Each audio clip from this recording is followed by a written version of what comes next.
اصل پہلوان وہ نہیں جو طاقتور ہو، بلکہ وہ ہے جو غصے میں خود پر قابو رکھے۔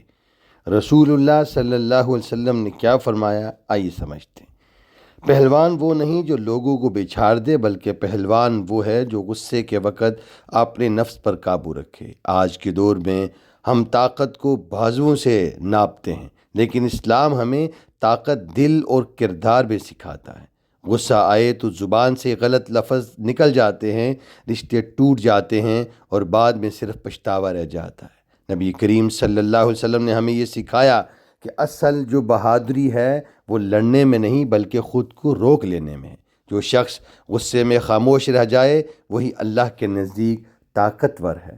آئیے عہد کریں کہ غصے میں آئیں تو خاموشی اختیار کریں گے، وضو کریں اور اللہ کو یاد کریں۔ اللہ ہمیں اپنے نفس پر قابو پانے کی توفیق عطا فرمائے۔